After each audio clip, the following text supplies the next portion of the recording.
I go for refuge until enlightenment to Buddha, the Dharma, and the Sangha.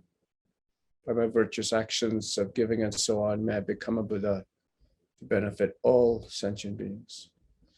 I go for refuge until enlightenment to the Buddha, the Dharma, and the Sangha. By my virtuous actions of giving and so on, may I become a Buddha to benefit all living beings. I go for refuge until enlightenment to the Buddha, the Dharma, and the Sangha. By my virtuous actions of giving and so on, may I become a Buddha to benefit all sentient beings. So let's do our meditation to kind of get ready for it, to put the day behind us.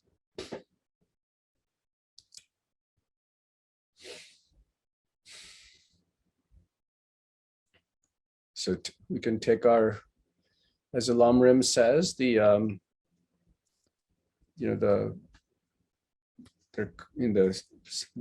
preliminaries, take our best meditation posture we can manage. And if we remember the 7-point Vairocana Buddha posture, then you can go through the points and check on the body.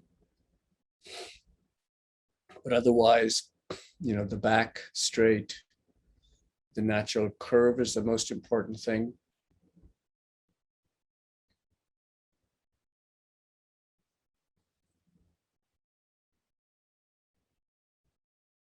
And so for a while, we can do a concentration meditation by using the breath as our object.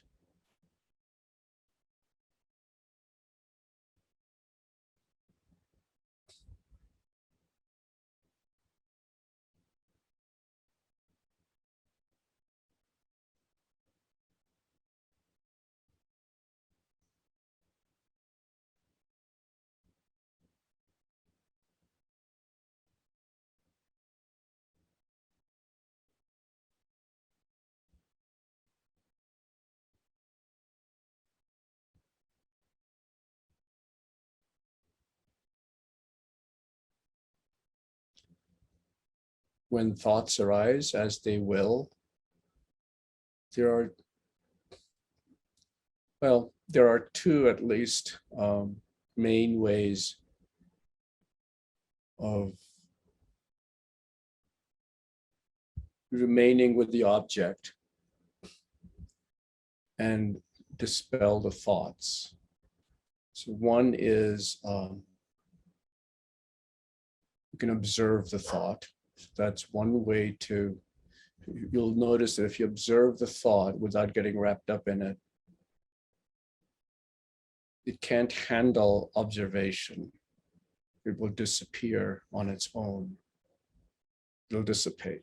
So if you observe it, it'll go away. The other approach is a more forceful approach. It's as if you're chopping carrots on a chopping board. So you can just kind of chop, chop, chop the thought. And that's also another way that people use. Whichever works.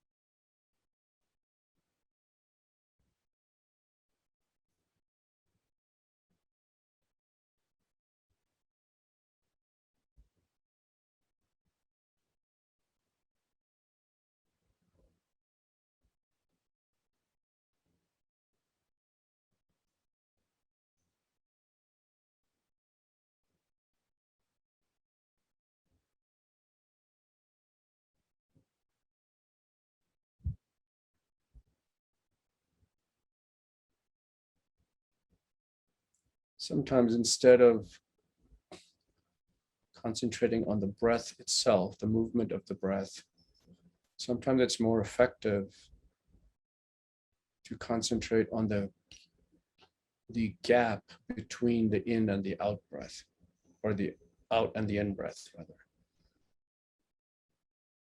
and try to expand that pause, that gap in the mind, as long, not withholding your breath, but rather the sensation or the mind itself as it appears in that gap, just to try to extend that gap in our minds.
So when we have sufficiently subdued our mind after the day's work and thoughts, we can consider how fortunate we are to have this time to spend on reflecting on spiritual things,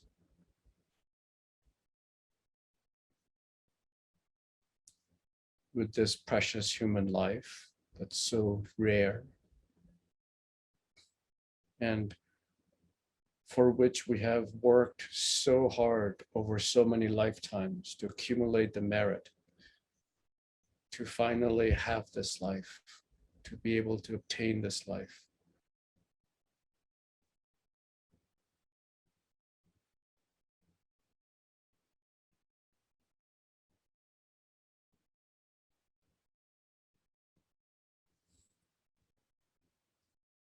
And we're spending that life in a positive way, in a virtuous way, and in a way that helps others. We might make mistakes, but we still have the right motivation and we try to do our best.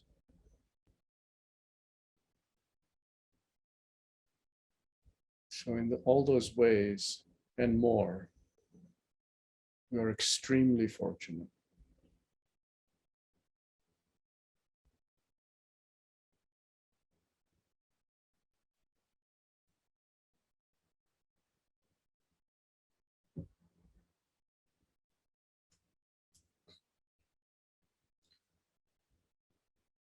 And then even more rare is coming across the Buddha's teachings, the Dharma.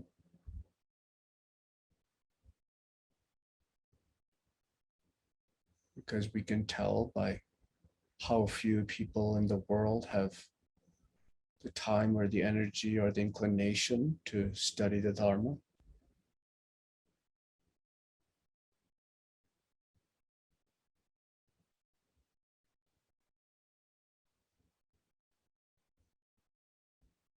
And not only that,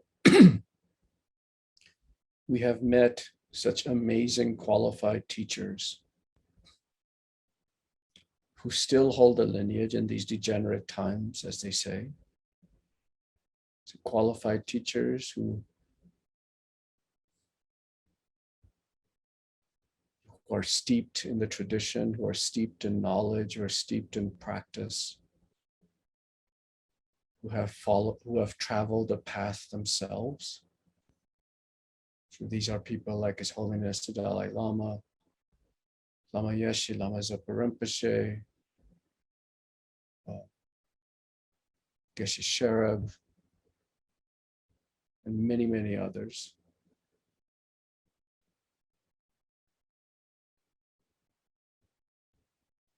And how much sacrifices and obstacles all these teachers had to overcome. So kind. They're so kind because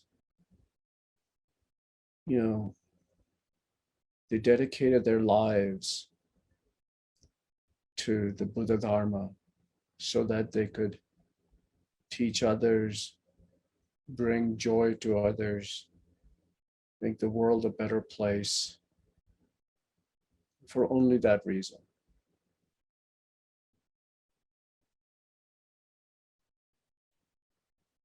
So Lama Zopa Rinpoche talks about, when they escaped with just the clothing on their backs.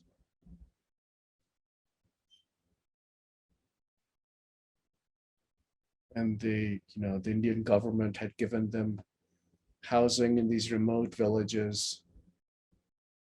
Lama Zopa Rinpoche and his fellow students were housed in an old prison that had held, that the British had used. British had held Gandhi in solitary confinement with barbed wire on all sides still, and so forth and so on. And so many of them died of dysentery because they had never been exposed to the heat of the plains and didn't know how to keep food well in the hot weather. We're all packed together in the winter. They would sit in the cold outside debating at night. And so many other, you can listen to his teachings or read his biography, and you can hear, you'll know all those things, all those stories. But in any case, so many obstacles they overcame to bring us the teachings that we are so fortunate to have now.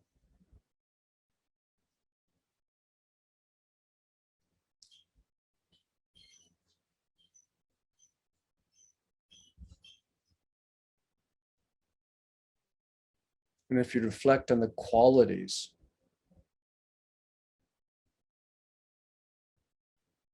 that they achieved,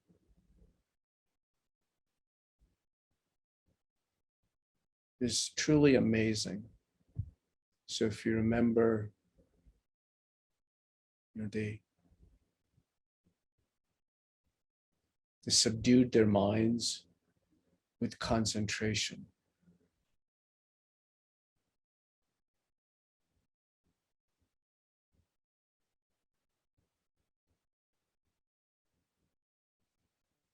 They pacified their minds with moral discipline.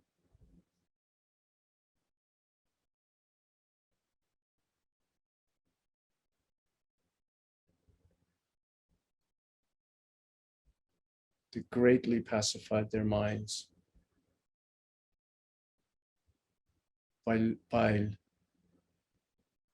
understanding or gaining an understanding in wisdom, true nature of reality, so that they can remove the self-grasping in their own minds to be able to teach students.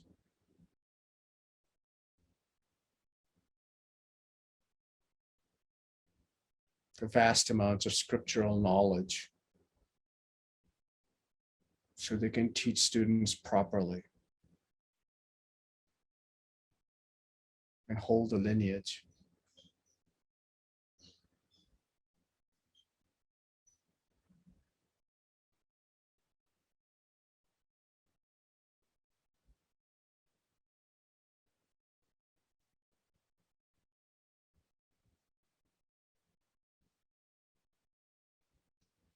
then gaining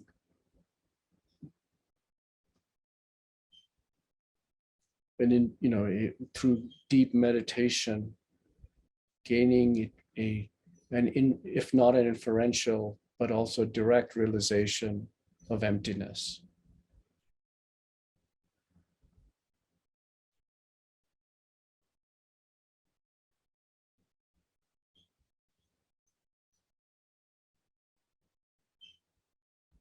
They cultivated the qualities of compassion so that no matter how many mistakes we students make, they still continue to guide us.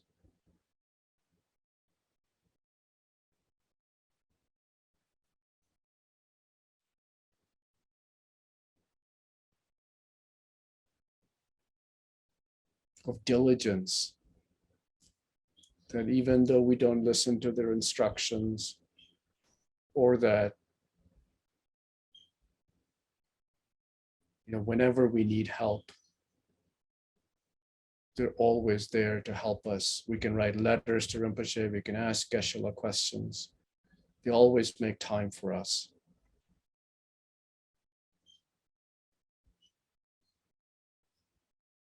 They never get disheartened, even though we don't listen to their instructions, or they give the instructions so many times and they still goes in one ear and goes out the other. But they still keep instilling in us the teachings or the practices needed to gain enlightenment.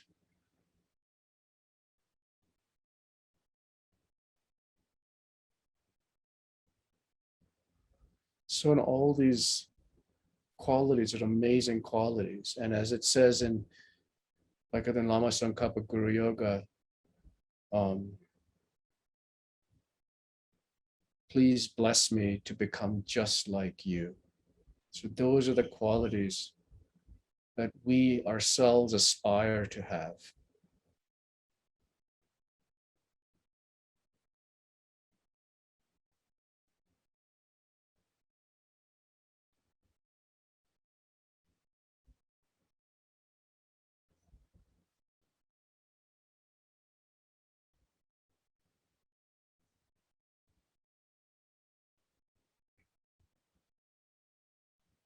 So it's very, very rare to come across truly qualified teachers who meet all those criteria. They're very, very few who qualify. If you really inspect.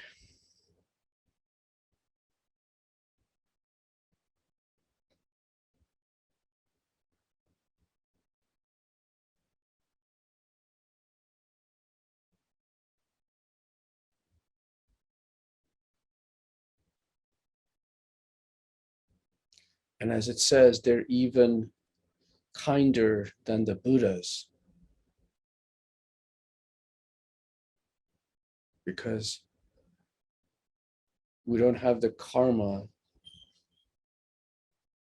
to get instructions from the Buddhas themselves. But these teachers are here for us, to guide us.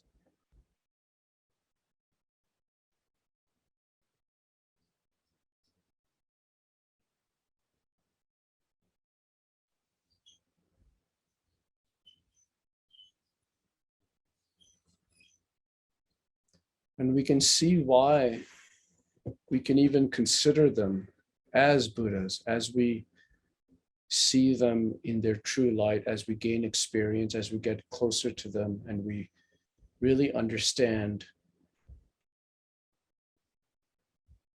their qualities. We can see them as Buddhas themselves, because for many reasons. So the Buddhas themselves, like Vajradhara, the primordial Buddha, had said that he would come in different guises as abbots and as teachers, and or even as a churlish person. I think that's the word they use to teach us,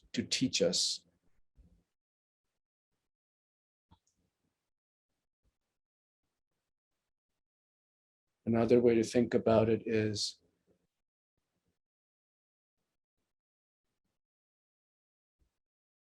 that they're the medium in a way for the Buddhas. They're the agent of the Buddhas.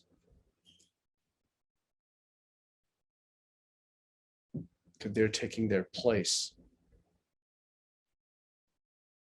And if the Buddhas weren't going to use, like a rich person is not going to go for advice on investments, let's say, to a poor person, would the Buddhas use someone other than our teachers to guide us?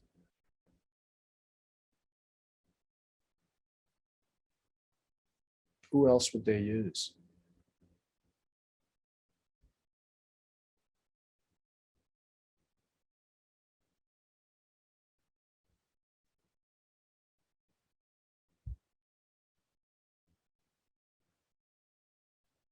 The Buddhas made a vow. The Buddhas and Bodhisattvas made vows that whenever someone needs help, they would be there. They spontaneously arise, manifest in any world or many worlds simultaneously to help everyone who needs help.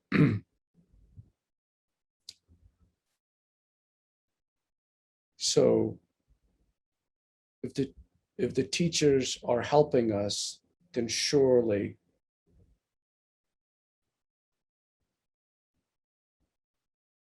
they must be, they can be seen as kind as the Buddhas. So they must have arisen, there be manifestation of the Buddhas.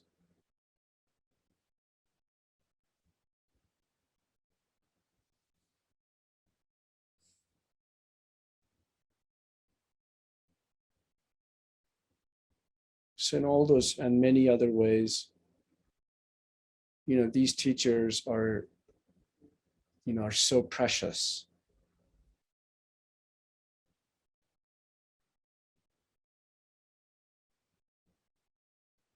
And as it says in the scriptures, if we truly devote ourselves to the teacher,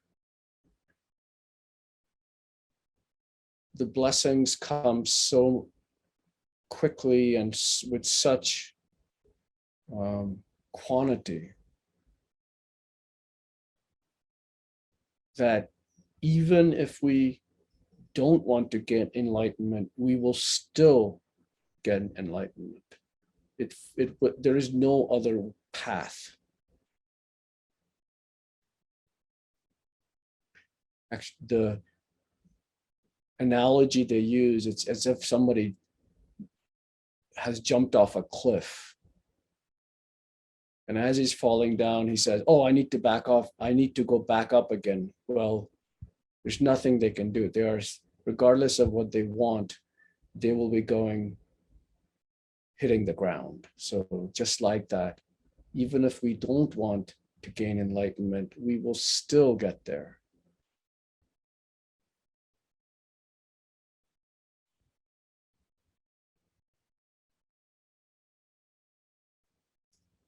So if reflecting like that is how Lama Zopa Rinpoche tells us, his students, to gain the realizations of Guru devotion. And as the teachings say, as Rinpoche says, it's all from our own side. The teacher gains nothing. He has nothing to gain from the disciples. Or rather, let me put it this way. If he's a qualified teacher, then whether or not disciples see him as a guru it's not going to change anything he does. He is still going to teach. He's still going to make an effort to help people. It's all on our side, how it changes our minds, how it makes it fertile, makes it soft, makes it receptive to the teachings and instructions.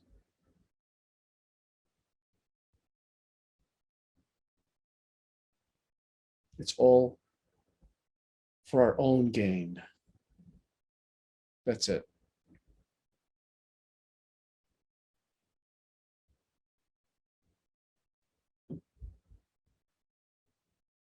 So with that, let's make a strong commitment that we will do our best to make an effort, to do our best, to make a best effort to understand the teachings of Guru devotion, of how to relate to the spiritual teacher. We will make an effort to see them as pure and not only just concentrate on their faults. The more we see them as pure, the more we will see them as the Buddhas.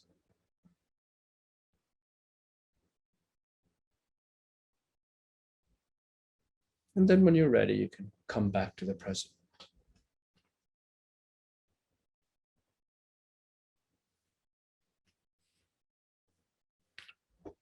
So for those of you who weren't here, the first two sessions, you can watch them on YouTube, or the meditation was a summary essentially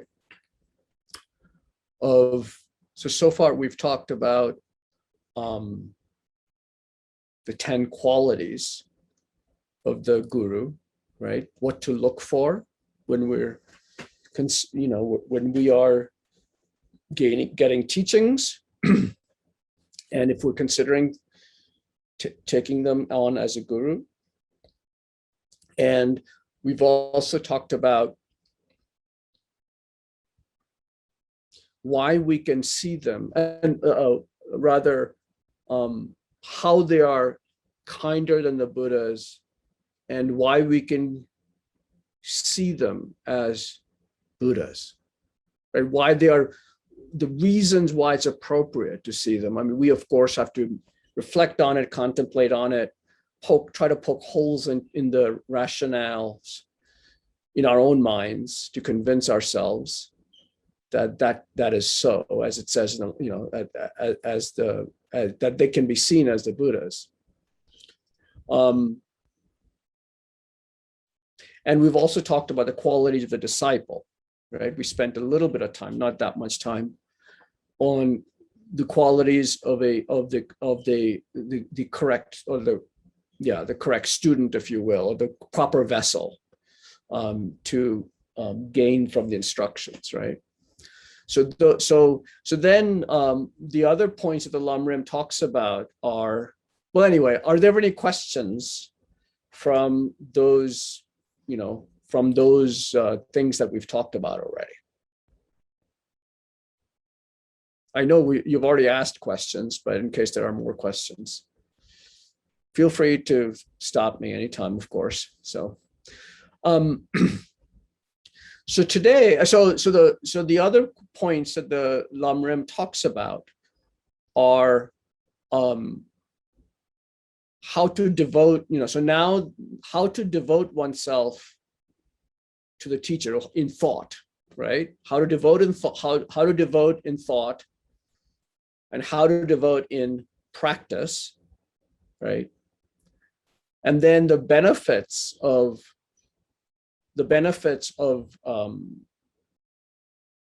devoting oneself to a teacher, and the disadvantages of not devoting oneself to a teacher, right?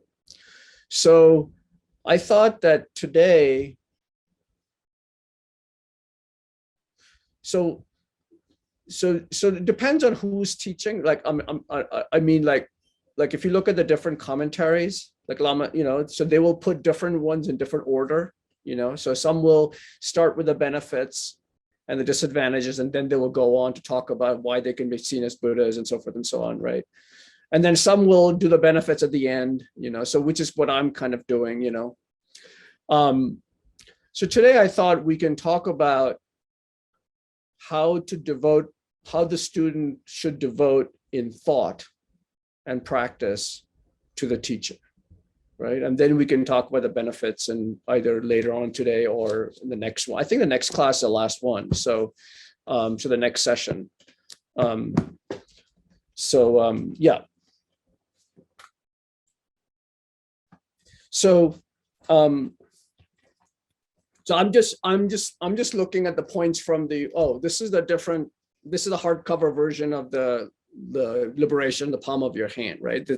This is an old copy, so they don't have a hardcover anymore. So now they just have the soft cover, but it's basically the exact same text. So devoting oneself to thought, it talks about, there's various points that they have.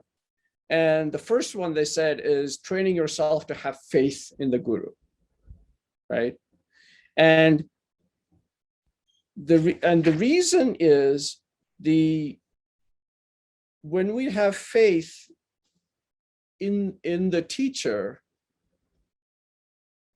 we will actually follow the instructions, right? The more faith we have that he has, or she, when I say he, I also mean she, that he or she has been on the path themselves, right? These are instructions that they're giving us because they know it works. They know they work, right?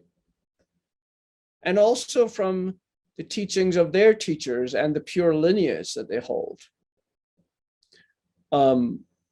Because, sometimes I think about, does it, some of the stuff just seems kind of far out, I mean, I don't even mean reincarnation, all that stuff. I just mean like gaining some of these realizations, right? Like at the 8th level or 9th level of calm abiding, you have this pliancy and you have all this bliss and so forth and so on, and you kind of think, oh my God, that just seems kind of far. I mean, I don't know. I don't have a way to relate to it in my normal, ordinary experience, right? But then I think about, I mean, it's been what, thousands of years that there are these amazing individuals who have, I mean, they're not making this up, right? I mean, it's not like maybe one person can make it up, maybe 2 people can make it, maybe 10 people can make it up, but for thousands of years, surely somebody will have debunked it by now, right? I mean, what I mean? It's showing the experience of so many teachers over so many lifetimes, right? And why would Lama Zopa Rinpoche make up this stuff, right? If he really didn't have the experience himself.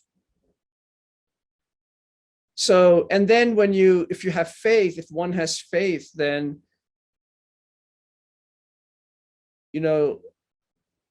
when one is in front of a teacher like Rinpoche, let's say, then you can tell that the way that the person is guiding you in the meditation or in the retreat or whatever is from deep understanding. I mean, not just understanding, intellectual understanding, but deep experience, right? Experiential understanding.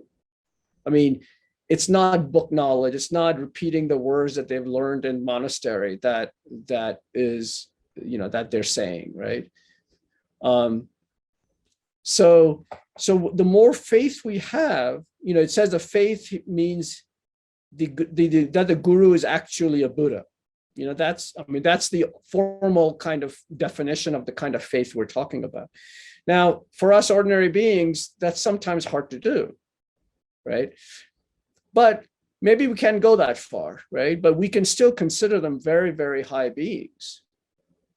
And if we have faith that they have developed these great realizations, And then we will have, and that they have practice instructions themselves and travel the path, they know what they're talking about. They can get us there as well.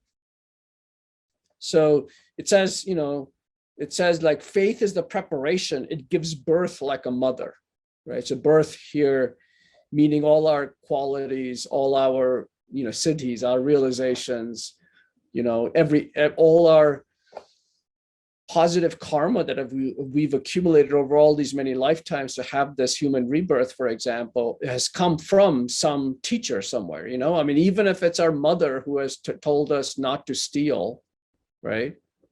Or, or whatever spiritual teachers, maybe not Buddhists, all these other lifetimes, or maybe even this lifetime,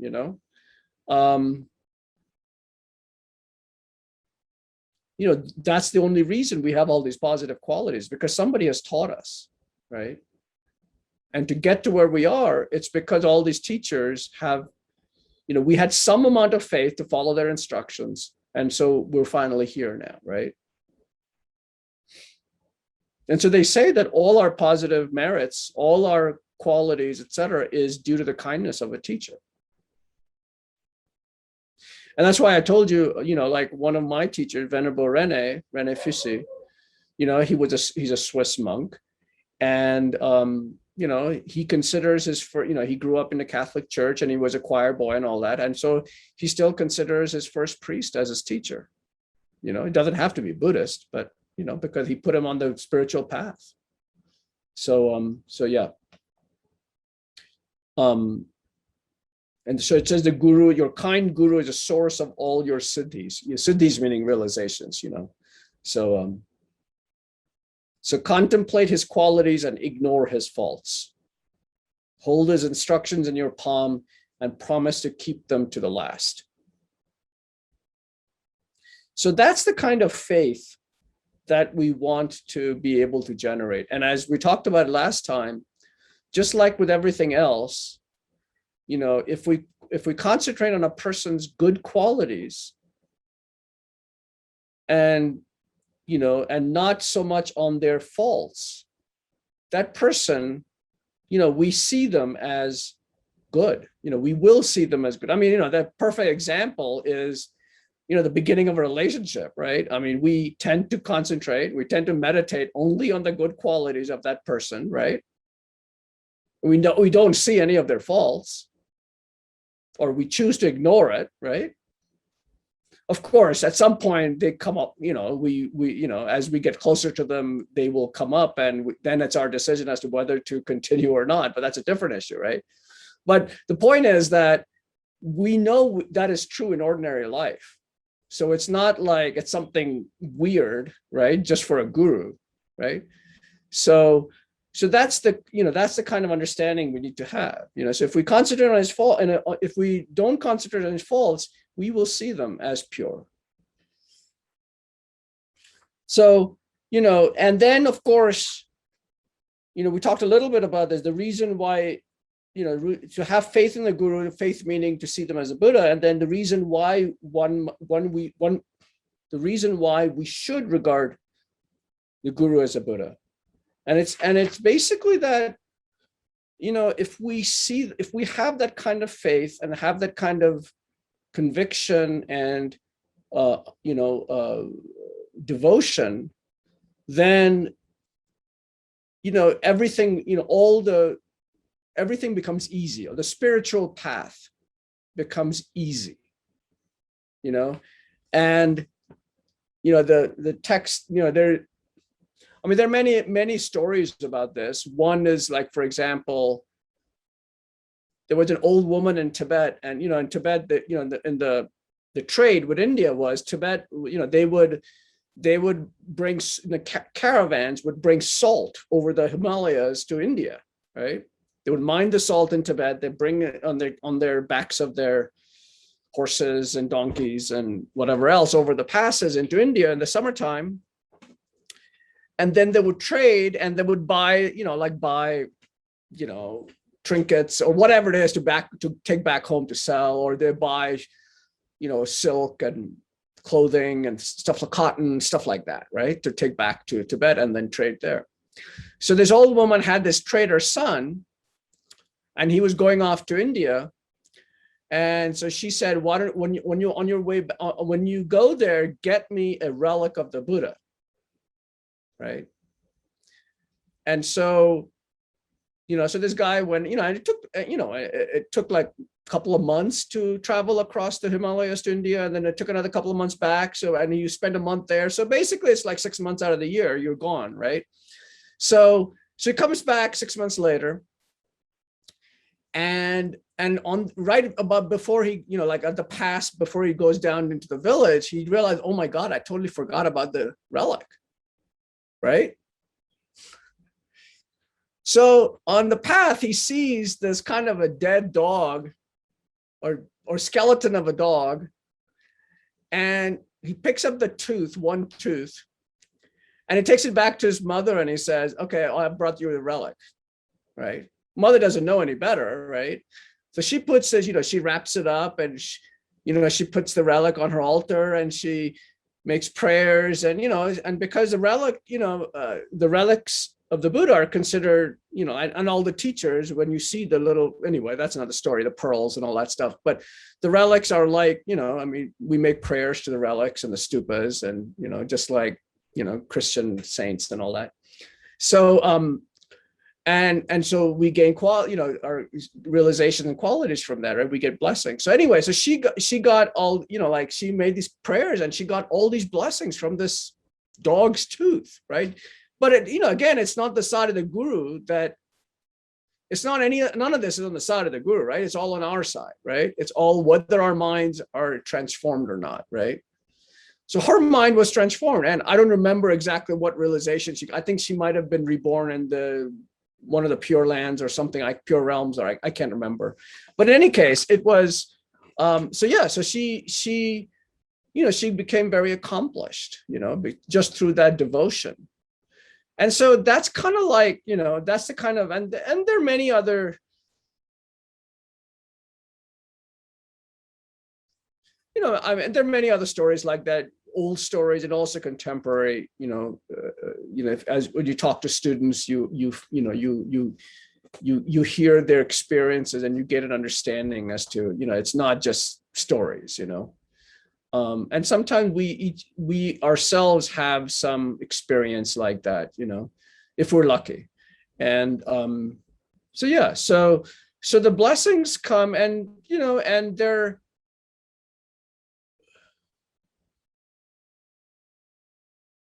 and it really does, whatever I have to, from my side, I will say that for whatever little progress I've made, and I've made progress, I have to say, if I look back, before I met Rinpoche, I was following another teacher, but from the time that I met him, Venerable René and Rinpoche, right, and the time now, it's just a very different, quality. Very different. Not a very different, but it's quite different person I am, and in a much better way, I think. And I've got a long way to go, certainly, no question. But I've made progress in those 15, 20 years, whatever it is. And it's really only because, because of his blessings, because of the instructions he's given me, and I've tried to follow them to the best of my ability. And, I've sometimes have failed, in my commitments and so forth and so on. And so I try to purify them and etc. But I try to do my best, in the instructions. And, there are some things, some things did become easy, and so, the progress was a lot faster. Let me put it that way. It was a lot smoother, a lot faster once I had gained some understanding of what it meant to devote oneself to the guru, so like that.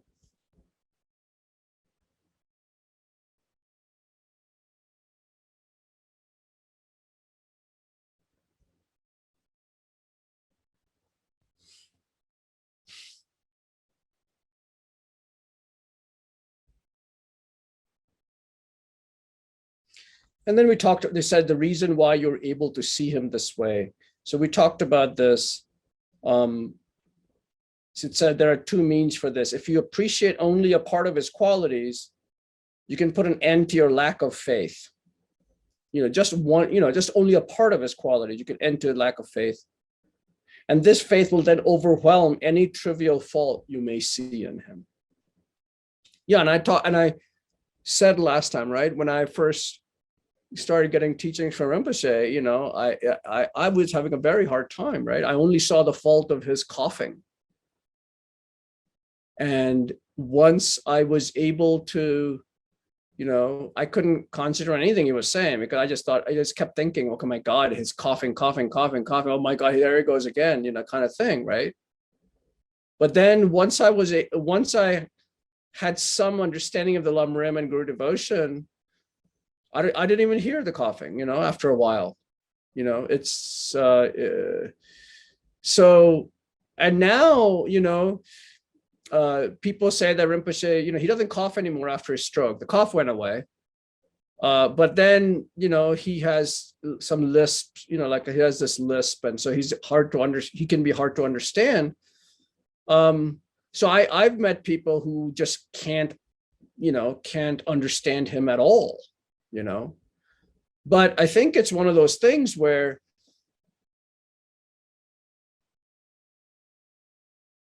if you see him as a truly realized being, then you don't even think about those things. It just doesn't come up.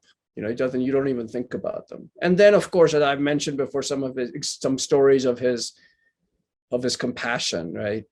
And so you see those as you go to retreats with him, or you try to talk to his students and so forth and so on. So those are the kind of things that really give us the understanding that this is not just any ordinary being, and that he could very well, he's totally qualified to be a Buddha, and as I said also, that this is all from the sutra tradition, right? So this Lam Rim is purely from the sutra tradition, right? So Lama Tsongkhapa wrote a different set of texts, the great stages of the path of Tantra. Is that what it's called? Great stages of the path to Tantra. I think great treatise on the stage of the path to Tantra. That's right. So that's another Lam Rim. That's a different Lam Rim, right? So that's a Tantra Lam Rim. But this Lam Rim is basically the sutra tradition. So in Tantra, of course, if you've taken initiations and stuff from a guru, then of course that's a different deal, right? So, but from a sutra tradition, from a Tantra tradition, if a guru is, it's a prerequisite that you see the guru as a Buddha, right? From the Tantra side, right? And that's one reason why in Tibetan and Indian, late Indian, which became Tibetan Buddhism, guru devotion is so strong, is because it's so much Tantra, right? So even it influences the sutra as well. But in general, regardless of whether or not you're practicing Tantra, if you have devotion to the guru, things just become easier. The path becomes easier. Obstacles become easier to overcome,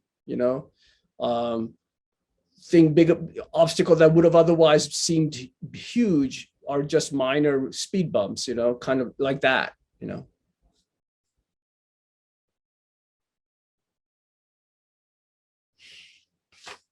So,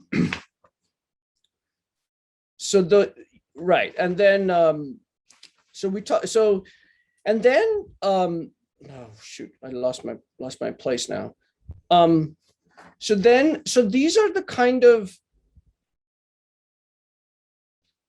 how to gain faith in the guru, right? Faith meaning that he is actually a Buddha, and that we make, so we make all the progress on the path. That's what it says, all the progress on the path comes, the root is guru devotion. That's not to say, that doesn't mean that we have to find a guru right now. It means that we have to develop those qualities, remember, of the disciple, right? And to develop the qualities of gaining the faith that these teachers can be gurus, our teachers can be Buddhas. So as we develop that faith, then we create the karmic conditions to meet the gurus. Right. So someone who we never might have thought of before was a guru becomes a guru, so even like that. Okay. So then I wanted to talk about, did that make sense? Yeah. Any questions? I'm just trying to find my place again. I lost my page. Shankha, Elizabeth has something in the chat. Oh, I'm sorry, Elizabeth. Okay, let's see. Shankha, it seems that so much, thank you, Nancy. Shankha, it seems that so much emphasis is placed on finding the right guru, but as per the story you just told us, the old metamorphic dog-tooth relic, shouldn't the very same emphasis be placed on the student in equal measure? On the other hand, from what one reads, things do sometimes happen should a student disciple stick with a guru, no matter how bumpy the road can get. Okay, that's a very good question. So, yes, there is some emphasis on, and I didn't go over that. That's the last session we talked about. This is the qualities of the perfect disciple, right? So, I'm not sure I'll remember all of them now, but for example, the student needs to be, they say intelligent, but what that basically means that can recognize right from wrong. The student is impartial, that they're, in other words, they don't have prejudices going in, right? So they're willing to be receptive to what the teacher says and so forth. So there are all these qualities. The student is honest, has moral discipline and so forth and so on. So there are these qualities of the student that are also needed, from the student's side. But you're right, more emphasis is put on regarding the guru as a Buddha, or have devoting oneself to the guru. And the main reason is that as ordinary beings, that's the biggest obstacle we have. Because as they say, even if the Buddha appears in front of us, we're not going to see him in the Sambhogakaya, right? In his enjoyment body with which he teaches in the Pure Lands. We only have the karma to, if a Buddha arrives, right? With the karma that we have is we can only see him as a human being, right? If he arrives as a dog, we're not going to see him as a Buddha. He might appear as a dog to teach us about loyalty or something like that, but we're not going to get teachings from him like we would from a human being about the Dharma and so forth and so on, right? So back to my point. So the the Buddha then would only appear as, could only appear if he was teaching to us the Dharma as a teacher, right? But if we are not, if we have no faith, or if we are prejudiced, or if we aren't open to the teachings, it doesn't matter if the Buddha appears in front of us, right? Because we still won't gain the teaching. An example that somebody told me and always struck home is, I'll give you this example, right? Is, I grew up in India, and I've been to Dharamsala a number of times where His Holiness lives, and I told Nancy and Steve, I think the first day, this is basically, I think one of my teachers pointed this out, is that so His Holiness is, he has a his monastery and his Gompa, in Dharamshala, on the mountain up there. And, there are all these Westerners who come looking for teachings from His Holiness, and Tibetans, and,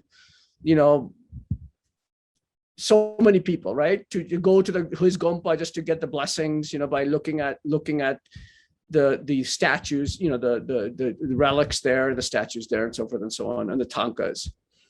So they come with great devotion, right? And they see His Holiness as a Buddha, right? Almost all Tibetans see His Holiness as the incarnation of Chenrezig, the compassion Buddha. And most of us who are Buddhists, Tibetan Buddhists, whether or not in the Gelug tradition or not, pretty much see His Holiness as a Buddha, right? And a lot of people have made great strides. They may not have a live teacher. They just see His Holiness as a teacher, because they read his books, they see his videos, they go to his teaching retreats or whatever it is. And that's the only contact they have with His Holiness. And they have made great progress just from that, just from that distance learning, if you will, with His Holiness. But if you think about it, below Dharamsala, and there this whole Indian community, right? None of them could care less that His Holiness is there, right? So there you could see, here is an amazing being right there in the middle, in the middle of them, but they don't have faith in His Holiness, right? They can't see Him as a guru. They can't see Him as a Buddha. Well, they can't, forget Buddha. They can't even see Him as a guru, right? Maybe, I'm sure they see Him as not an ordinary, they see Him as a pretty high being, but that's about it, right? So they're not going to gain any realizations. They're not going to make the kind of progress that we're hoping to make, even though there's some benefit to being near, passing Him on the street, let's say, but, that's the only benefit they get, right? So that's why there's so much emphasis placed on the student having devotion for the teacher. It's all from the student side, right? We have to understand that. It's very, very hard as Westerners, or Easterners also, but Westerners especially. Guru devotion is a difficult topic. And it's very, very difficult to understand how it's really only it's only for the student. This is only for the student. It had nothing to do with it. The teacher has nothing to gain from any of this.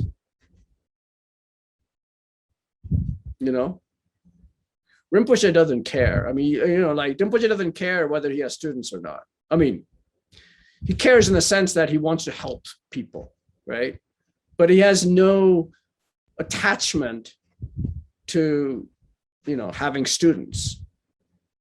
And, whenever he gets, when he comes to centers and gives teachings and they make offerings to him, most of the time he will give the money back to the center, or give the money to, some nonprofit, that helps kids and animals and so forth and so on, right? Or the stupa that he's built, that kind of thing, right? It's not for his own personal gain, right? It's not going to his, whatever, to the next renovation at his house, right? So he has nothing to gain from us students. In fact, he has more to, in a way, he has less time on his hands, right? Because we are continually calling him and writing letters. He has to spend a lot of time on us, right? He has to, that's one of the qualities of the guru is he never gets disheartened. He's always patient. He's always compassionate, diligent, that he's always willing to help the students. So he spends all his time just helping students and other people, of course, but helping students, So it really, he has not that much to gain. He's already gotten his realizations. I mean, if he weren't that's another quality of, way of a Buddha, right? He doesn't need to be around. He could just be in India having, meditating in a cave. There's no reason for him to continually travel across the world, continuously teaching and so forth and so on. And, he doesn't need to do that. He could live just, but he's doing it only for our sake. So if we see those kind of, if those are the kind of things, if we think about those good qualities of someone like Rinpoche or Geshe Sherab, who could have stayed, he could have stayed in India. He doesn't need to be here, right? So that's the reason why so much emphasis is placed on Guru devotion, is if we're able to see, if we're able to have these, if we're able to gain this kind of devotion in our own minds, spiritual progress just becomes easier.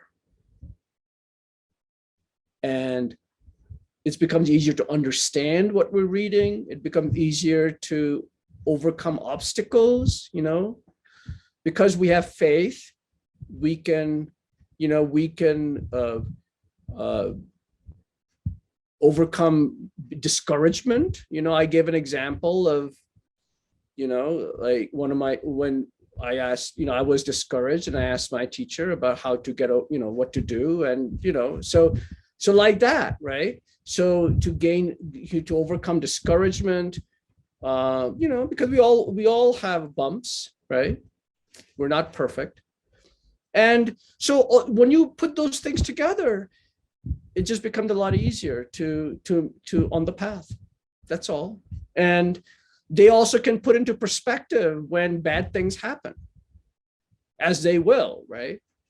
And then we might have second thoughts about whether this is really helping, right? And then they can put it in perspective as to what the teachings say and how you can look at whatever obstacle you're facing.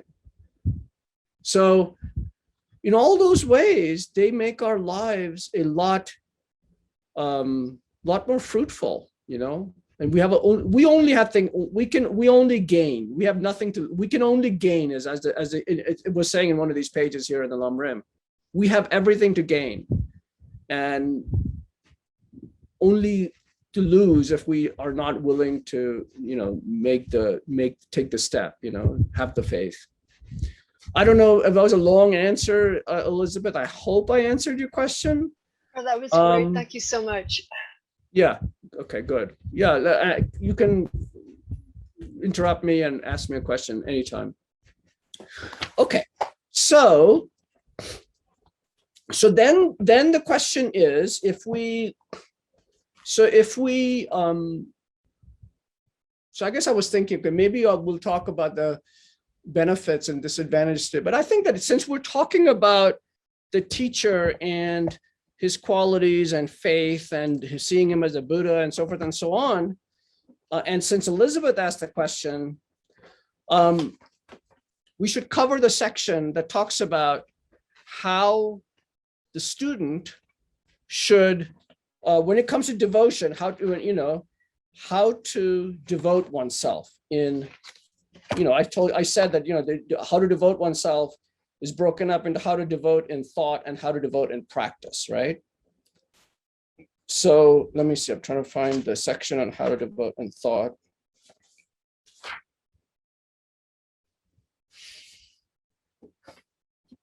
Okay, so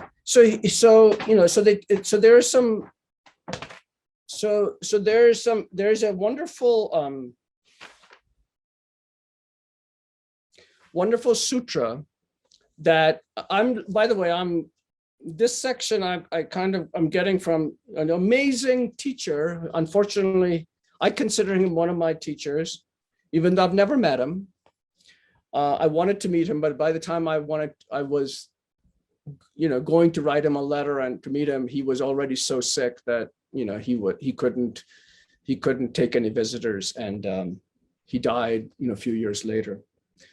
In any case, so Geshe Sopa, who Lama Zopa Rinpoche considers one of his teachers as well, and Venerable George, those of you who know, Venerable George spent quite a number of years at Deer Park in Wisconsin, where Geshe Sopa used to teach. He was also a professor at University of Wisconsin-Madison. But anyway, so Geshe Sopa, so he has an amazing, well, it's 5-volume commentary on Lama Tsongkhapa's, Lam Rim. And in here, he talks about, in the section on Guru devotion, he talks about, the how to, remember, this is about, how to remember the teacher, how to remember, see his kindness, right? And be be respectful, right? So there's a sutra he quotes from, which is really, I find really moving. So it says, I have come here. Okay, so this is, I'll skip that verse. He says, because he gives birth to these qualities in me, he is like my mother, right? Just like a mother, it says, just as a mother bears a child and then nourishes it by giving it milk, his teacher creates and then nourishes his spiritual life, right? The student's spiritual life.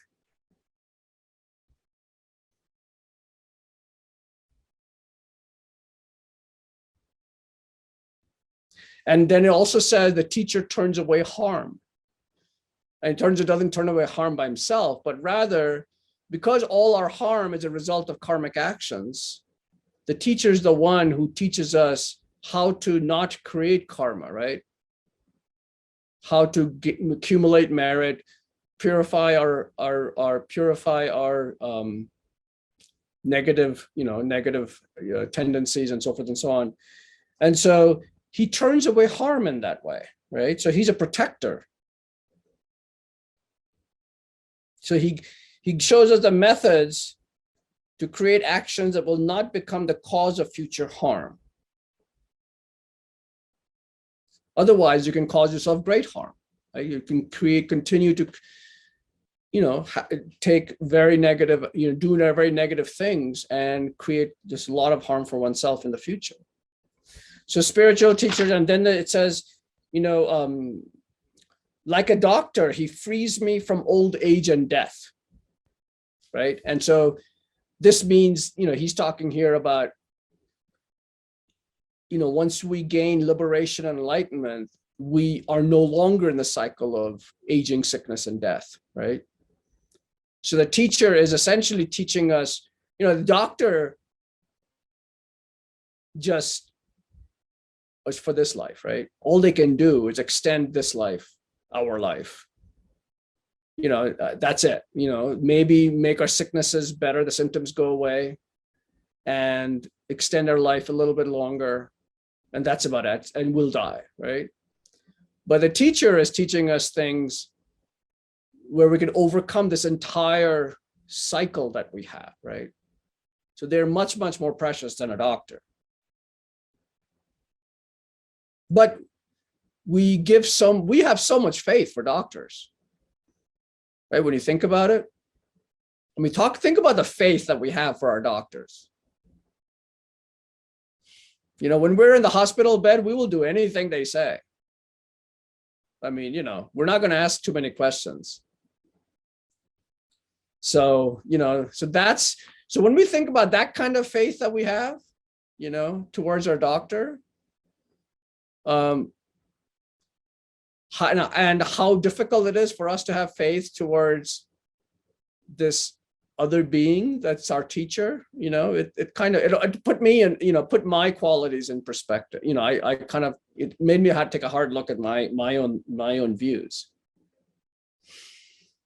So the teacher is giving us medicine for all eternity, right? Essentially, so that's the medicine that he's giving us. He'll be free of karma that causes rebirth in the lower realms. If we follow the teacher, because he shows us how to avoid negative actions. And if you remember, well, if you take the Discovering Buddhism class on karma, you will find that the main cause of a human rebirth is moral discipline, right? Ethical behavior. So if we continue to have ethical behavior, we will continue to have and follow the teacher's instructions, we will continue to have human lives. And as they says, we make all these prayers, may we not be separated from our guru in all future lives, and may we meet him over and over again, and so forth and so on, right? So that's how we do it, right? If we follow the teacher's advice, and we will stop creating negative, we'll at least reduce our negative actions, and we will have more human lives and, make progress. So then it says, like Indra, ruler of the gods, he causes a rain of nectar to fall. So this is in Vedic tradition in India. Indra is the king of the gods. He also happens to be a warrior, but that's another story. So his Indra, whose divine power causes a rain of nectar to fall. So this is, this talking about, the blessings, right? They have the power to bring rain to the fields. This rain is like nectar that has the power to save our lives, right? So just like that, the gurus causes the blessings to rain on us, right? That's how things become easier. Then it says, like the full moon, he increases my white qualities. So, so it increases one's white qualities, and like the clarifying sun shows the way to peace. I guess, is that the next line? Yeah, like clear sunlight, he shows me the way to peace. So like the moon, he increases one's white qualities, and like the clarifying sun shows the way to peace. So because of our spiritual teacher, those virtuous qualities can reach their full potential, just as the full moon is completely suffused with white light. Furthermore, our spiritual teacher shows us the way to peace and the cessation of suffering. Just as the sun's light clears away all darkness, our teachers clear away or pacify our non-virtuous actions, the causes for our suffering.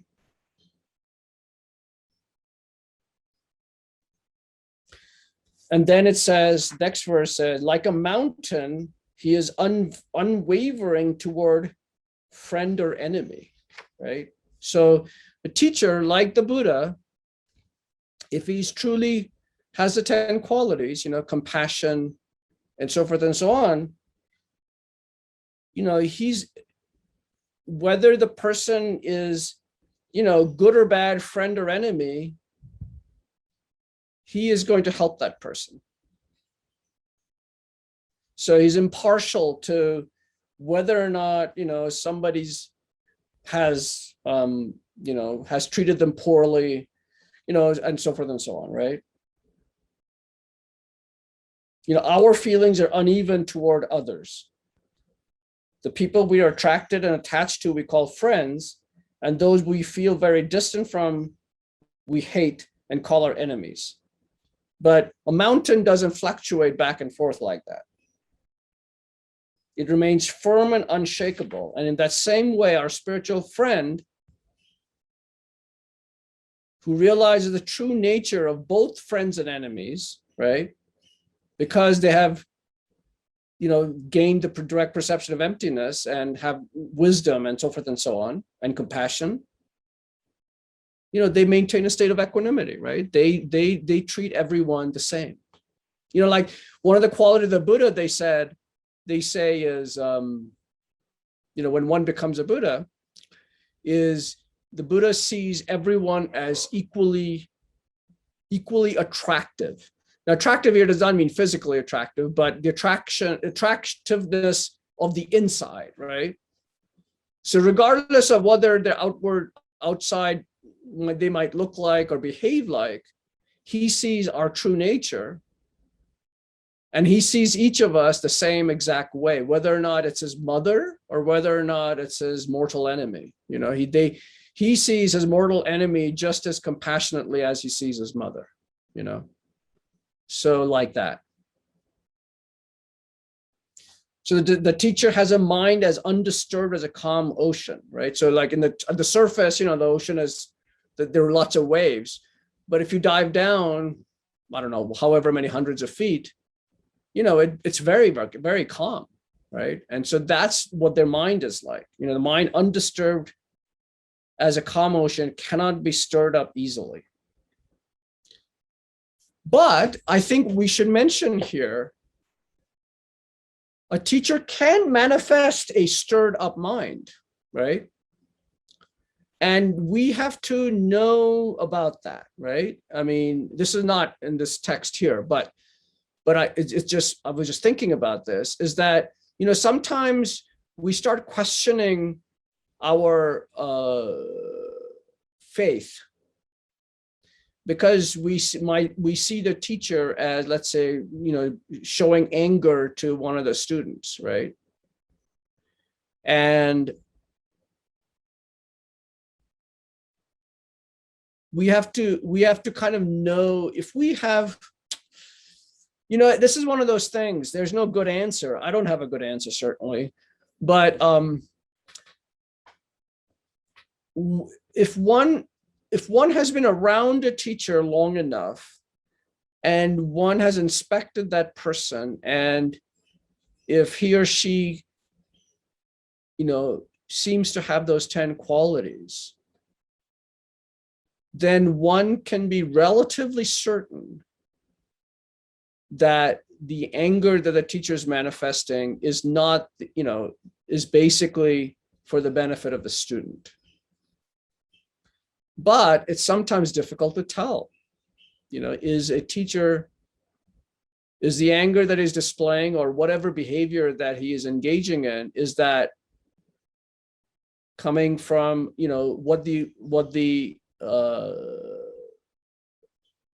what the motivation is, right? We can't know. And and so that's a difficult topic. And, we have to trust our gut to some extent, but we also have to know that we can be wrong. Right? Like, remember, one of the things we talked about last time is our perceptions aren't reliable, right? That's one of the reasons we can see a teacher as a Buddha, is because when we can't see him as a Buddha, doesn't necessarily mean that he's not a Buddha. It's because our perceptions are unreliable, right? And so if he is manifesting anger, or if he is showing, if he's, there's behavior that seems to be kind of contrary to the teachings, then one has to give serious thought, right? I mean, you really have to reflect and, like really look at the teachings and whether the teacher is really if it's in accord with the teachings or not, his actions, right? And sometimes it's hard to tell. I mean, often it's hard to tell. And that's when there are other ways to try to figure this out. I mean, one can talk to other students, one can find out if it's, what's the word I'm looking for? If it's frequent behavior, if that's the, is this a one-off thing, or does this happen all the time? Right?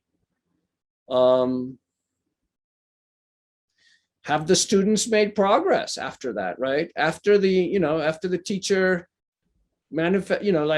got angry, manifested anger at the person, was there a lesson the person learned, and did the person make progress, right? I mean, so you have to really kind of look at it from all different angles. It's very hard to tell from any one angle whether or not, whether the teacher is correct or not. It's a very, very difficult. And that's why His Holiness says you want to inspect a teacher very, very carefully. And he says 12 years. And, as I said, I don't know anybody who has waited 12 years, but he says, to inspect them for 12 years. And then then if you feel comfortable, then okay, take them as your teacher. So, you know, and that's what he's trying to get at is, right, by within 12 years, one hopes that one has found out everything one needs to find out, that at least as ordinary beings, we can understand, right? So that's something that's, you know, that can arise sometimes. And that's something that one has to think about for oneself.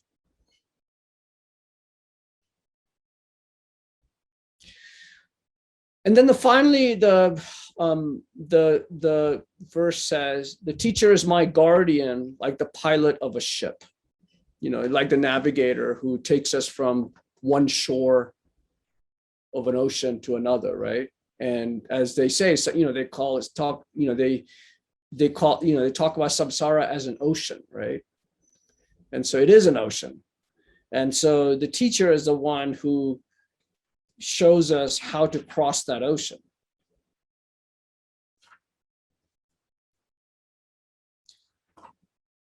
And there was any questions about,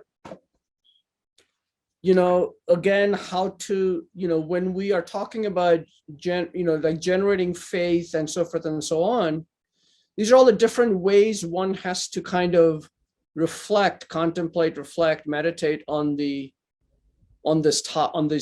points, right? You really have to think about these things and see whether they make sense for you or not, right? And if they, as I said, if they don't make sense, there's two options, right? If it's just a few things that don't make sense, one can put it aside, like don't throw the baby out of the bath with the bathwater kind of thing.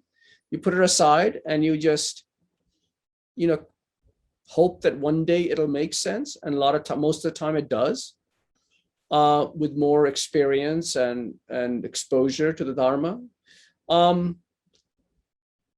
And sometimes, you know, it just doesn't make sense at all, right? It just doesn't ring true for us, in which case, you know, you know, one is, you know, I mean, as His Holiness says, you know, he doesn't force it, you know, he doesn't try to convert anybody to a Buddhist, right? I mean, we don't have to follow this path. Maybe there's a different path, excuse me, that's more appropriate for us, or we're better suited for. That's the word I was looking for. So, yeah, so we have to really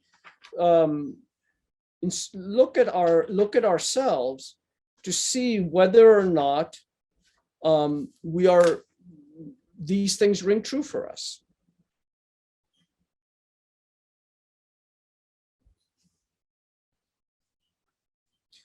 And then Elizabeth asked, so anyway, so any questions? Yes. You know, I've heard in the past that the teacher's job is to kind of break your ego a little bit. And so sometimes that may feel like anger, I guess. So I think if that's true, that's part of their job, that we also have to be able to take that and use it, utilize it. As you said, did we learn from it? Did we grow from it in that sense? Right. And, you know, and that's when we know we've made progress. You know, we are making progress. You know, I give that example of how Rinpoche always tweaks my ego, right? You know, remember that? I don't know. So for Skylar and Elizabeth, who have not joined. So this is my personal experience. So I was telling the story about how many years ago, when I was first kind of new to the Dharma, you know, maybe I'd been in it maybe 5 years or whatever it is. And, you know, I'd gone to many teachings of Rinpoche's and some retreats and et cetera. And, you know, I had this pride, I'm embarrassed to say, I had this pride that, you know, I know Rinpoche, you know, Rinpoche knows me, you know, I'm special. And so, you know, a lot of times, and of course, these are kind of the things that how one knows that someone is special. You know, I can only say with his clairvoyance, kind of knew that, right? I hadn't told anybody that I had this pride because, you know, well, And so, this happened 3 times, 4 times, 3 times, 4 times. Fourth time there was slightly variation, but at least 3 times. So you'd be in this, you'd be in this retreat, like you'd been receiving line with your katas, and and Rinpoche would walk by, and you offer the kata to him, and so as everybody offers the kata to Rinpoche, he says thank you or whatever, and so he would come, and then it would be my turn. I would give the kata to him, and he would look at me. He would go, "You from India?" Like he has never seen me before, right? And so he totally just burst my pride bubble. This happened 3 times, right? Within a space of like few years. And then the 4th time, that was in public. That was a whole another embarrassing thing, which most people didn't understand, but I understood. So, yeah. So I didn't, that got rid of that pride, I suspect the next time I see him, he'll probably do it again. I don't know. It's going to be interesting to see what happens, because he knows me, definitely knows me. I've written many letters to him. He's replied to the letter. So I've talked to him in person, a number of times, one-to-one, so yeah. So there you go. So that's the kind of thing that they will do, right? And so I could react in 2 ways, right? One is I could say, well, this guy is obviously a jerk, right? And I could leave. Or hopefully if I've made some progress and I've read about topics on guru devotion, how gurus can, as Nancy said, work on your ego. And so, I've been fortunate that I haven't had to, Rinpoche hasn't manifested any anger towards me. He has manifested frustration, but he hasn't manifested anger towards me. I do know people with whom he has manifested anger. And they said that it was deserved, So, and they learned a lesson from it. He was pretty clear that he didn't, he expected differently from them. And, they made some mistakes, and he expected differently from them, and they better clean up their act. And, he can be, so, and they did. If they want to be continue to be a student, they need to follow his guidelines, right? So anyway, okay.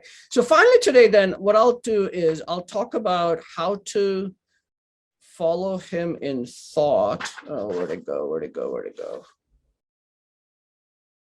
Okay, here we go. So this is from the same, this is also in the Lam Rim, but I'm getting this from this text. So there are 1, 2, 3, 4, 5, I think there are 6 attitudes. And this, to answer Elizabeth's question, how the student, why, like the emphasis on the student versus the teacher. So this now talks about how the student should rely on the teacher, like how he should think about his role and his relationship to the teacher, right? After he has, developed faith in the teacher, that is, of course. So it says the first analogy of the way you should think about your spiritual teacher is the attitude of like a wise young child. The sutra says wise young son for obvious reasons, but we, of course, it's wise young child. And so, just like a young child follows his father, wants to be like his father, right? At least in the beginning, at least that's how it was with my children, but anyway. So we follow what he says, we follow his instructions, and we have faith that, if we follow his instructions, then, things will be okay, right? So like that, but notice it doesn't say like a young child, it says wise young child. So wise here means, he says, Geshe-la here says, the boy, they said the boy is not stupid. He's intelligent and possesses good judgment. he has special wisdom that can discern from good from bad, right? So this is where we have to be able to discern the instructions that our Father gives us is correct, right? He's not telling us to jump off a cliff, right? So we also have to be wise in that, does the teacher's instructions accord with the teachings, with the Dharma? You know, does it accord with what he is teaching? And does it accord with the Buddha's teachings, right? And then he also says, and in those instances, he should not follow that portion of his father's advice. However, in those instances, the wise son is skillful in how he rejects what his father has to say. He does not lose his basic respect for his father. With a gentle, skillful explanation, he manages to avoid what he sees as incorrect without harming their relationship. So what it's saying is that just because the teacher says you have to do X, Y, and Z does not mean that you have to do X, Y, and Z. If it's X, Y, and Z are correct, then yes.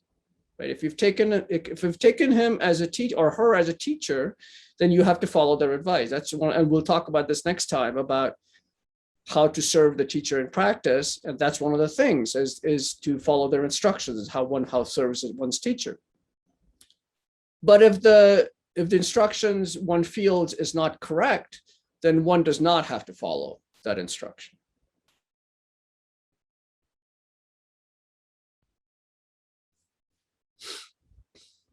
The second mindset is the attitude like a vajra. So vajra, vajra means in Sanskrit, well, it means many things. One is a diamond. So, diamond that's indestructible, you can't cut it and so forth and so on, right? So he has to be, the mindset should be that his relationship with the teacher is like a vajra, it's indestructible. Can't be like a diamond. It cannot be scratched or destroyed by an ordinary stone. So that's the proper relationship between a teacher and the student, as unbreakable. It cannot be shaken or destroyed by evil forces or harmful friends. So like that. So that's the second mindset of an attitude like a vajra. Scholar, I see you furrowing your brow. I'm not sure if that's because you're thinking or it's because like you were saying, okay, this does not make any sense to me.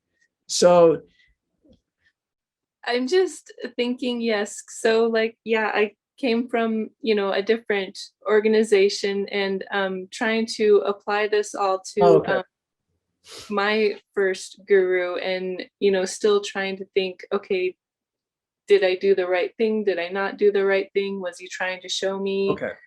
Yeah. So very, very deep thought. And I'm sure I will formulate questions eventually. Okay. All right. That's fine. Yeah.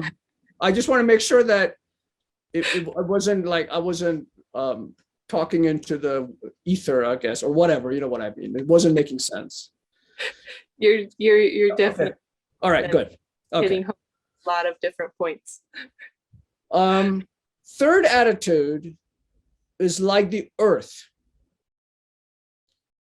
Because just like the earth carries the burden of, the world,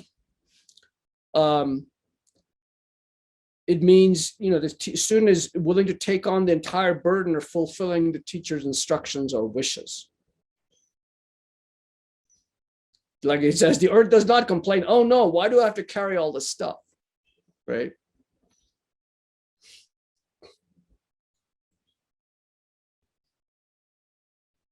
He says, when you remember your great fortune, right? Like having this human life, like the meditation we did, if I ever gain those realizations, right? Because I'm just mouthing the words. He says, when you remember that, if you have those realizations, when you remember that great fortune, any kind of task, however heavy, long, or difficult it may be, will not feel like a burden. And that's how things become easier, right? If one has faith in the teacher. And the classic example, that they talk about in every tradition in Tibetan Buddhism is Milarepa, right? I mean, the story of Milarepa. Who doesn't know the story of Milarepa? Steve, have you heard the story of like his teacher making him? I've heard some stories about him. I'm not sure about the one you're about to say. Well, okay, I'll give a very short summary, is that, so Milarepa's teacher was Marpa, and Milarepa had when he was young, I won't go into all the details, he had done some very terrible things, including murdering about 30 people. And, but anyway, he met Marpa because he decided to turn a new leaf, and he found Marpa, and Marpa took he didn't know it Milarepa didn't know this at the time. Marpa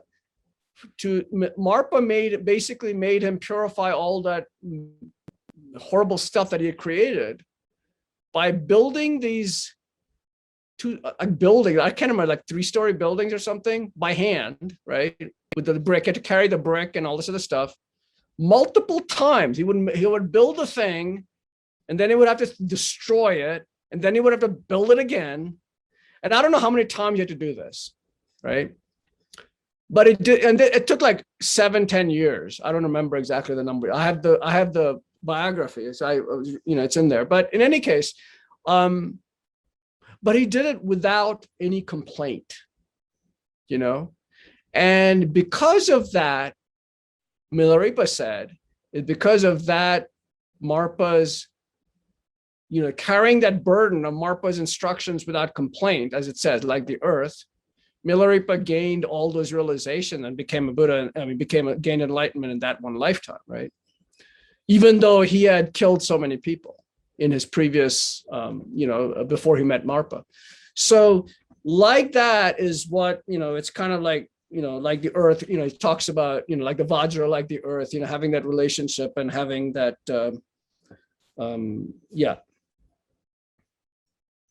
Fourth attitude, which you should rely on a teacher, shows the way to think about carrying the responsibilities of your relationship. So this is divided into 6 illustrations. So here's it's like an all-encompassing mountain.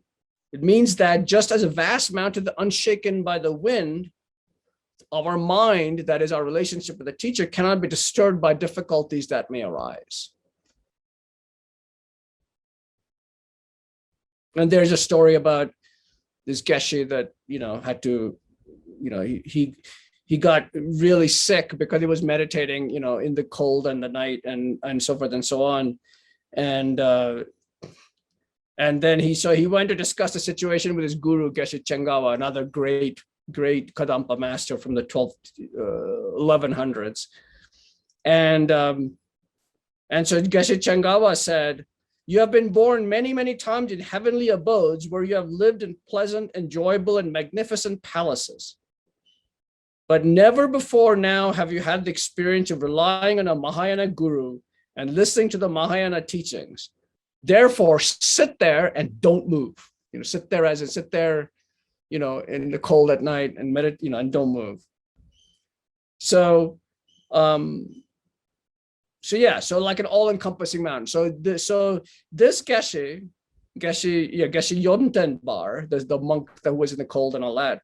So because his mind was all-encompassing like a mountain, it didn't shake his confidence. He didn't. It didn't disturb his mind. So then the second way it says to fulfill that responsibility is, and okay, some of these as Westerners is going to be difficult. Okay, I'm just warning you. Okay, but it's in the Lamrim, and one hopes that one day can realize these attitudes. So fulfill a teacher's instructions is to have a mind like an ordinary servant. Just like a servant performs all kinds of lowly tasks, cleaning toilet. I used to live in India, so I know. But one has servants. We were lucky to have servants. But in any case, perform all kinds of lowly tasks, cleaning toilets and so forth. the student is not bothered. In the same way, if your teacher needs something, you should be able to do it happily. That's the joyous effort that Geshe Kunga talked about on Saturday, right? How to avoid discourage, those of you who were there, how to avoid discouragement and have joyous effort. I think that's what, right? Joyous, how to avoid discouragement and something with joyous effort.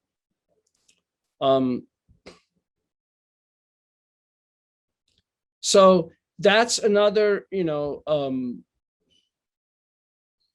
so that's another, attitude. And I'm not going through the example here that they gave.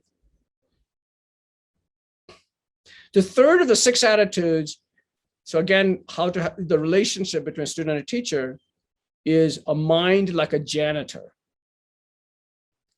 like a cleaner or a sweeper. In other words, with this type of attitude, you completely let go of pride or conceit, right? Because a janitor or some, janitor who sweeps or cleans the toilets is, in India, this is all originally comes from India, right?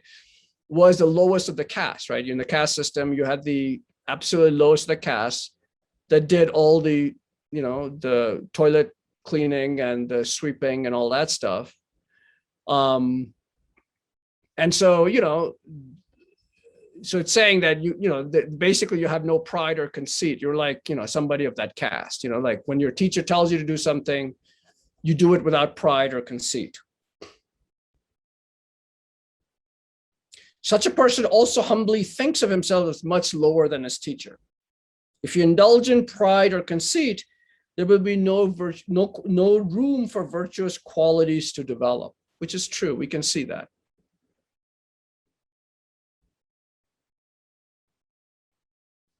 Geshe Dromtompa said, the water of virtuous qualities does not flow from a balloon filled with pride.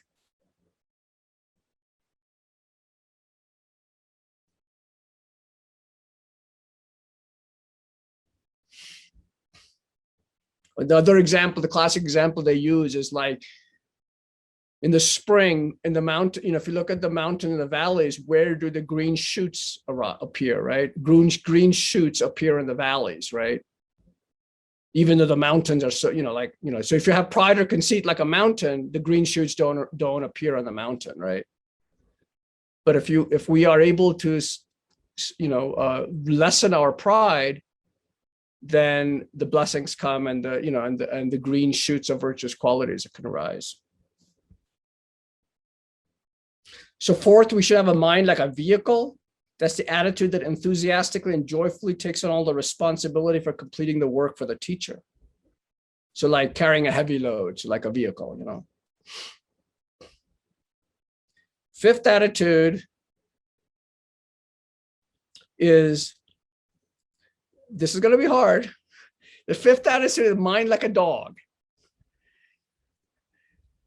And not because, as Geshe-la says here, not to act like a dog or not to, not to be subservient like a dog, but rather, to be loyal and loving towards his master like a dog, right? And sometimes, as it says, sometimes the fierce, terrifying dog might even kill an intruder, but is always loving toward its own master, right? So like that, or if it's done something bad, like if when my dog is, one of my dogs is, like it knows when it's done something, behave, because it like kind of looks at me sideways. And I will look at him and say, that's a bad dog. And they will like, she will kind of just like, put his head down on the ground and, like asking for forgiveness, kind of like that, right? So that's the kind of attitude we should have with our teacher, because there will be times if one is taking instructions from him that we will not follow his instructions correctly. And he or she will have to scold us, will have to manifest anger towards us. And so there's an example of this from Milarepa's biography. And finally, the sixth attitude, and I'll end this here today. that illustrates how to carry the load of the teacher's wishes is to have a mind like a boat. A ferry that crosses a big river does not get tired, bored, or upset, even though it must make the same crossing over and over again. The boat doesn't mind. So like that, we serve the teacher without becoming upset, discouraged, or angry. Instead, you should feel pleasure or joy, pleasure and joy. So I hope that answered Elizabeth's question, why they don't spend too much time on the student.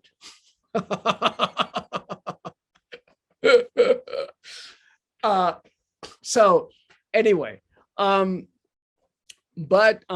yeah, so, okay, hang on. There's only if barking, oh, no barking, only barking. Yeah.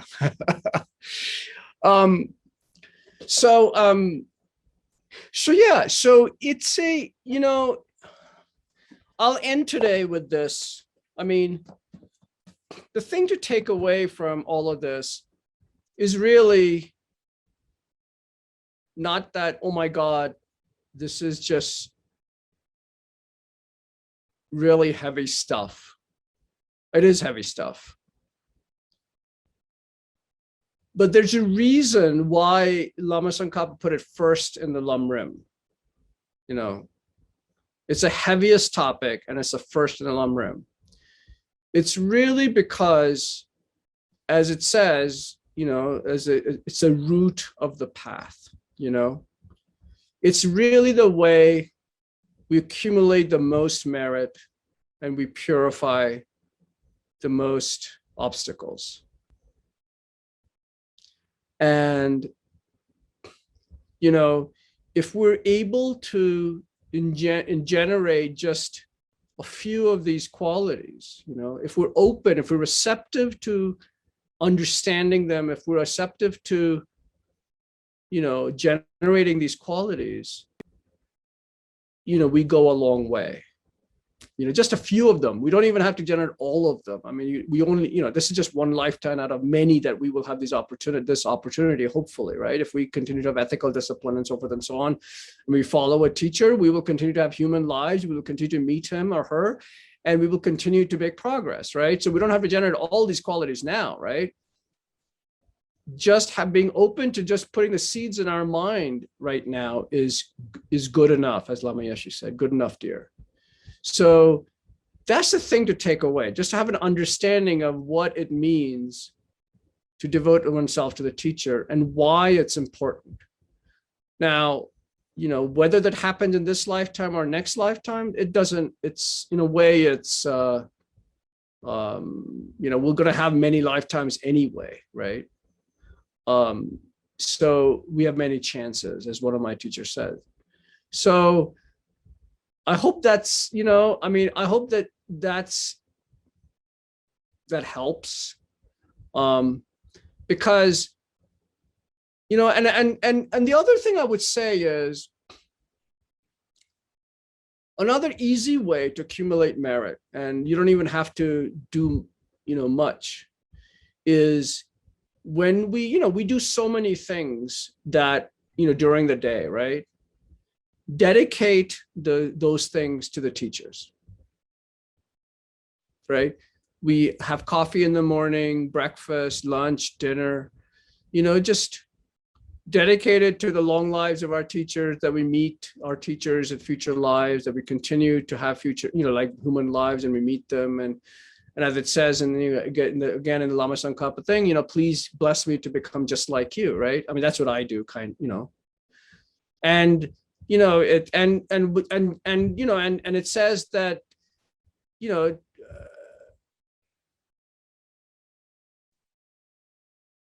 something about dedicating to a single pore of the teacher, pore as in the pore of his body, or in this case, it means of the Dharma Kaya, dedicating to a single pore of his body has more virtue than making offerings to, countless Buddhas, right? Of the 10, of the 3 times the 10 directions. And, And pores here, so Lama Zopa Rinpoche in his book called The Heart of the Path, he mentions what it means. Pores here does not mean like body, pores of the body, it means everything that is important to him, that he's hoping people achieve, like that. So for example, what I do is like, I'll offer to Rinpoche, my guru, but I'll, anything that I do for the center is serving his students who are pores of the guru, right? I mean, the Rinpoche is working day and night for the benefit of his students, including the center, right? So whatever I do, if I'm getting a cup of coffee, I'll dedicate it to all of his students, including, which also includes you, of course, and all of his students, that are in all these different places, and the horses and not horses, what did he rescue recently? Buffalo. There's like all these buffaloes he has rescued and all these animals that he had in the animal sanctuaries, in Nepal and Australia. So I dedicated to those, that's the kind of thing, I mean, it's not that hard, but we just have to be open to it. And maybe in the beginning, it's kind of, just doing it, just, what do you call it? Mouthing the words, right? But over time, it changes, it does make a change in our minds, you'll be surprised.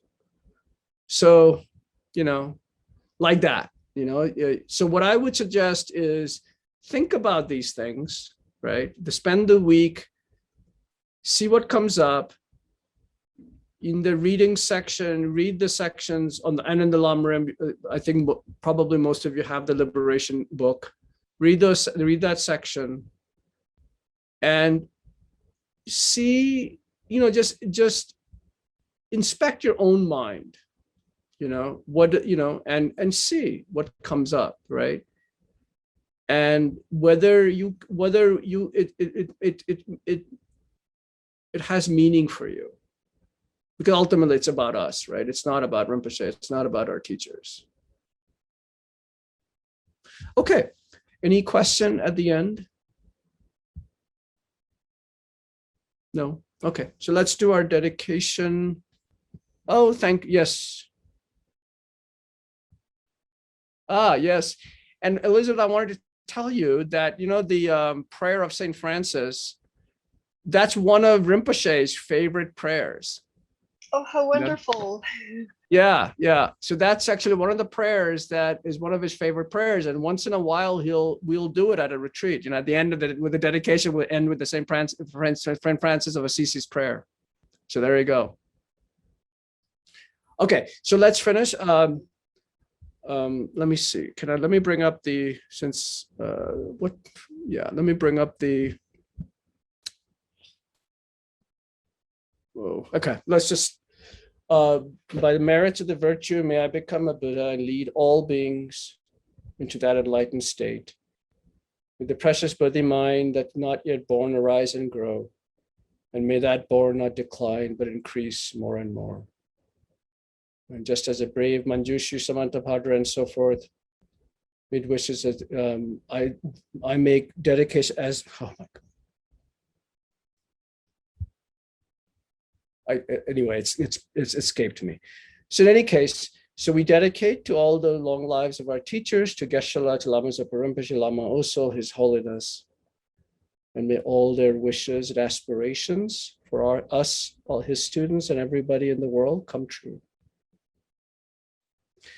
Thank you very much. See you next Monday. Thank you so much. It was fantastic. Thank you. Okay. Thank you.